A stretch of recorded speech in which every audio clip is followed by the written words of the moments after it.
Hi, I'm Spencer Rainey. My three articles for this week follow my theme of education in the Presbyterian Church. The first article I chose was written by R. Milton Winter, titled James A. Lyon, Southern Presbyterian Apostle of Progress. The second article was written by Bradley J. Gunlack, called Wicked Caste, B.B. Warfield, Biblical Authority in Jim Crow. And the third article was written by James H. Moorhead, called Princeton and the Roaring Twenties. The first article, James A. Lyon, Southern Presbyterian Apostle of Progress, by R. Milton Winter, is an article about a Southern Presbyterian minister who became a teacher between ministries and had strong viewpoints on education, social reform, national unity, and ecumenism. Lyon made a name for himself during his time in Columbus, Mississippi, serving on multiple general assemblies, unlike any other member of the Presbyterian Church, and pushing for reform. He was well respected by everyone, inside and outside the church. Lyon used his position within the General Assembly to help make progress towards increased higher education in the South. He fought for unity of the Presbyterian Church and for the survival of Christianity through connecting with other denominations throughout the South. What really caught my attention about Lyon was that he was one of the few Southern Presbyterians that criticized slavery. The others claimed it was a civil relation that the church should not interfere with, choosing to ignore slavery.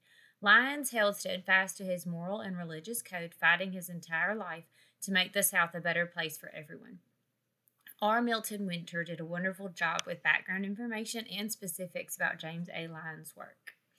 The second article, Wicked Caste, B.B. Warfield, Biblical Authority in Jim Crow, by Bradley J. Gunlack, gives another side of the Southern social and political atmosphere of the church. Gunlack criticized the Presbyterian leaders such as Robert L. Dabney and James Henley Thornwell for their chosen ignorance on the matter of slavery. He stated that deep down they knew the Bible condemned their actions against the freedmen, and Gunlack's detailed not only the social denial of the Jim Crow system for the black community, but also the Northern betrayal in ignoring the situation and the religious community for backing down. He mentioned Benjamin Breckinridge Warfield as one of the few Northern Presbyterians who spoke out in print on the matter of racial injustices. Although Gunlack is heavily influenced by his own views of the Jim Crow era, the article gives great insight into the religious views during that time. Unlike James Lyon and Benjamin Warfield, many were afraid to choose the Bible over the political atmosphere. The third article is a bit more positive. Princeton in the Roaring Twenties is an interesting piece about the connection between Princeton University and the Presbyterian Church. Princeton University was once known as the College of New Jersey. The author, James H. Moorhead, did a great job detailing the condition of the country politically and socially during the 1920s and goes into great detail about the College of New Jersey from its founding in 1746 through its development away from Christian education. The college was established with the assistance of the Presbyterian Church. The Board of Trustees were Presbyterian members, and the college catered towards the Presbyterian views on education and moral and social values. However, Moorhead explained the transformation process, moving the college away from a Christian or Presbyterian association into a more professional university of higher education.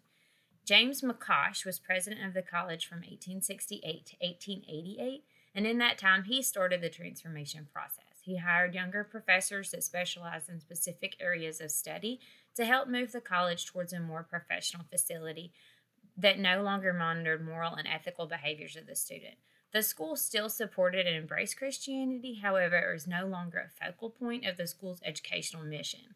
McCosh's successor was Francis Landy Patton, who moved to reconnect the college to Christianity, particularly the Presbyterian Church.